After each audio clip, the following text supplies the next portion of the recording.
You mentioned that Gerard Gallant taught team, and it seems that, or coach team, it seems like they're starting to really buy into what he was preaching. And what have you thought of his impact so far? Well, I think when you think of Gerard Gallant, certainly he's had success wherever he's been. And I was very fortunate. I was drafted by the Detroit Red Wings in my first parts of 3 seasons. He was a veteran on that team. He played with Stevie Yzerman, and I know Gerard the person, Gerard the player, his character, and I think everything starts with who you are as a person, and certainly as a coach and a leader. His leadership for me as a young guy coming in, I can't say enough great things about him, the man, and how he approaches things. He's so honest. You see the way he plays his lines, all 4 lines. Even to this point, he would argue that Rooney's line's been one of the best lines probably in the league. It's been outstanding, and he gives everyone the opportunity, and he does it through hard work and opportunity, and rewards players for that type of play. And I think it's really boding well for this team. And I think slowly, as you get to know a system, you get to know a coach. It doesn't happen overnight. It takes time. But to say that they're 9-3-3 this early in the season, after trying to figure out new systems and new coach and everything else, it's great. And certainly Shesterkin's been a big part of that. He's been excellent. Georgie tonight was on top of his game. You brought up a great point about what you learned from him as a player early on. Did you ever see signs? I mean, it's hard to imagine that this guy will be a coach one day, right? But in the moment. But did you see signs from just how he carried himself that made you think, okay, maybe this guy has what it takes to be a coach at this level? You know what? I was so young, I didn't say a whole lot. So you don't. For me to say, hey, I thought he'd be a coach. That might be a little bit of a stretch, but I also know how competitive he was, and he was a gritty guy. He had a temper. He could score. He could play. And the tougher the game was, and the meaner the other team was playing, the more he'd rise to that occasion. He was such a team guy. But to say would he be a coach, it's hard to say that. But I would say that his character certainly is in line with guys that are going to be successful as leaders, and coaches are leaders, and it doesn't surprise me. He's won a Memorial Cup up in Canada. He's had success at the NHL level. He's going to continue to have success because people buy into and they believe in him. They believe in Gerard Gallant, the coach, and Gerard Gallant, the man. Wow, that's nice words. Gravy, you scored 52 goals in this league. Did you see Chris Kreider getting off to a hot start and scoring 11 goals so far to start this regular season? Well, Anson, you said it earlier. I mean, when you look at Kreider's, he's 6'3", 230 pounds, and he might be one of the fastest guys in the league. And for me, he's such a big-bodied guy. And now he's playing off of the guys that he's playing with, and that is a perfect example off that his wrong side with that tip from the side. Or so many times he's finding the holes now at the side of the net. And it's hard to believe that, people don't see him because at 6'3", 230 pounds, but he is getting so adept. Look, always finding, and he's keeping his stick on the ice, and he's getting body position. And sometimes that's experience, sometimes it's certainly confidence.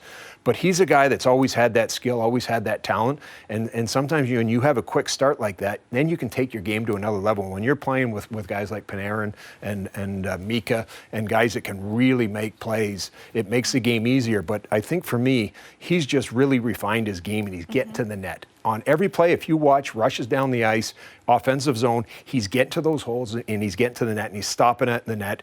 And for me, that's the opportunity for him. If he continues to do that, he's going to continue to score because he's too talented, too big, too strong, and too much of a physical talent. Gravy, talking about guys that know how to make plays. We both played with Brian Leetch, elite defenseman. Now, do you see any similarities in Adam Fox's game, and what makes him so special? In one word, smarts.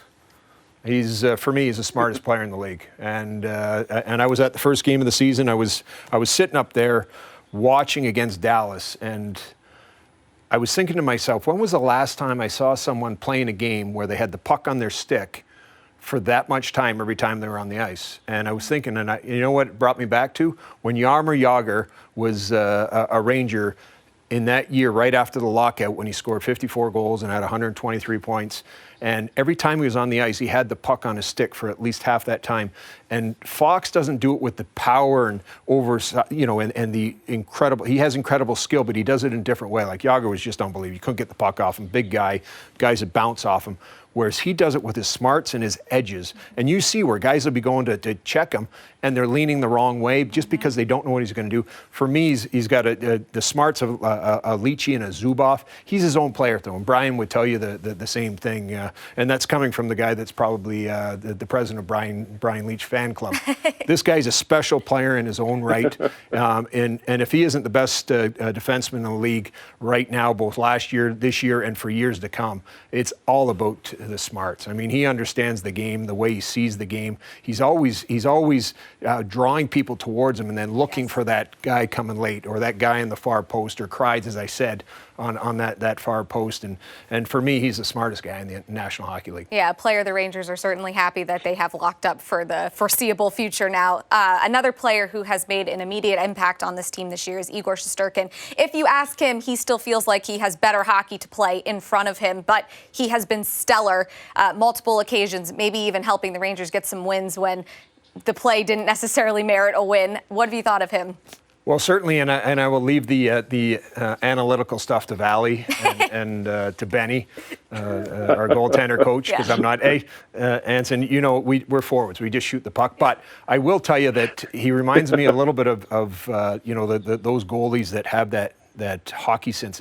It's almost like he knows where the puck's going to go. And you see someone on the other team make a great play, and it's like, oh, and then you look and he's there. He's waiting. It's almost like he reads the play. He's so quick.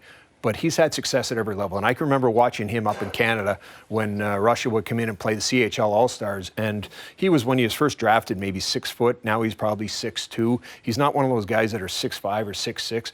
But he plays and he covers the net because he's always in position. He's never out of position. He knows where the puck's going. And he's had success at every level. You look at his numbers at KHL. You look at his numbers in the American League. Always at the top, under 2 goals against, .930 save percentage, and when he's been healthy at the National Hockey League level, he's done it. And I think he will continue to do it. I think he's a special goaltender.